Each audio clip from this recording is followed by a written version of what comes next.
আসসালামু আলাইকুম এভরিওয়ান, আশা করি সবাই ভালো আছেন। আজকে আমি খুবই মজার একটা রেসিপি আপনাদের সাথে শেয়ার করব। এই রেসিপিটা দুপুরবেলা যদি ভাতের সাথে থাকে সেই দিন মনে করেন ভাত একটু আপনার বেশি লাগবে, কারণ এই রেসিপিটা এতটাই মজা হয়। আর এটা কি দিয়ে বানাবো সেটা অবশ্যই দেখে বুঝতে পারছেন। আমি এখানে ডিম নিয়ে নিয়েছি, ডিমগুলোকে দিয়েই আজকে কিন্তু রেসিপিটা বানাবো।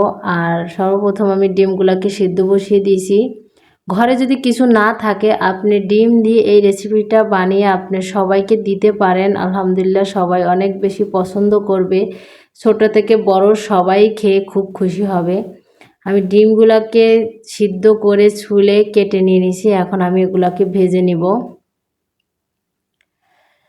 সুন্দর করে ভেজে নিতে হবে, একটু লালচে করে ডিমগুলো। দেখতেই পাচ্ছেন আমি কীভাবে ভেজে নিতেছি। ভেজে নেওয়া যেহেতু হয়ে গেছে, এখন আমি এগুলোকে তুলে নিব। এখন এই প্যানের ভিতরেই আমি ভেজে নেব আলু। আমি যে ভাজির মতন করে একটু মোটা মোটা সাইজের আলু কেটে নিয়েছি লম্বা লম্বা করে। এখন এগুলোকে সুন্দর করে আলুটাকে ভেজে নেব ডিম ভাজা তেলের ভিতরেই। আলুটা যেহেতু ভেজে নেওয়া হয়ে গেছে, আমি আরেকটা প্যানে আমি বসে তেল দিয়ে পেঁয়াজ দিয়ে দিলাম, আদা রসুন পেস্ট দিয়ে দিচ্ছি। এখন আমি আদা রসুন পেস্ট একটু পানি ঢেলে দেবো যাতে পুড়ে না যায়। এখন হলুদের গুঁড়া, মরিচের গুঁড়া আর গরম মশলা গুঁড়া এগুলো দিয়ে দিব। আমি এখানে কিছুটা গরম মশলা দিয়েছি। এখন ভালো করে মশলাটাকে কষিয়ে নিতে হবে। মশলাটা কষানো হয়ে গেছে, এখন আমি এখানে দেব বুটের ডাল। এখানে আমি অল্প করে বুটের ডাল ভিজিয়ে রেখেছিলাম আগে থেকেই। এখন ডালটাকে একটু কষিয়ে নেব।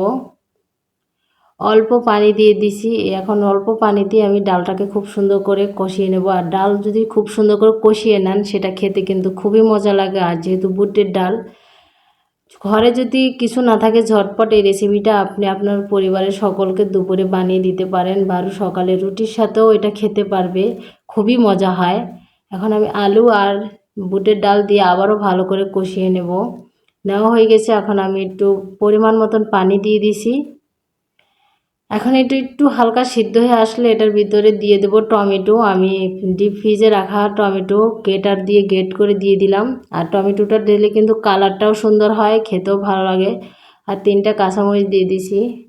এখন একটু জাল করে এটার ভিতরে ডিমগুলো দিয়ে দেব। আমি সবগুলো ডিমই এখানে দিয়ে দেব। খেতে কিন্তু অসম্ভব মজা আর অসম্ভব ভালো লাগে। আর এখানে দিয়ে দিলাম গরম মশলা দিয়ে একটু জাল করে নিয়েছি। এই যে দেখুন, মাশাআল্লাহ অনেক সুন্দর হয়েছে কিন্তু। এখন দিয়ে দেবো বেরেস্তা। এই পেঁয়াজের বেরেস্তা দেওয়াতে আরও দ্বিগুণ স্বাদ বেড়ে গেছিলো আমার এই তরকারিটায়। এটা খেতে কিন্তু খুবই ভালো লাগছে বেরেস্তাটা দেওয়ার পর। দেখতেই পাচ্ছেন কত সুন্দর কালার আসছে, মাশাআল্লাহ অনেক সুন্দর কালার আসছে কিন্তু। আজকের ভিডিওটা এ পর্যন্তই। সবাই ভালো থাকবেন, সুস্থ থাকবেন, আল্লাহ হাফেজ। আর আমার পাশে থাকিয়েন, আমার ভিডিওটা একটু বেশি করে শেয়ার করে দিয়েন।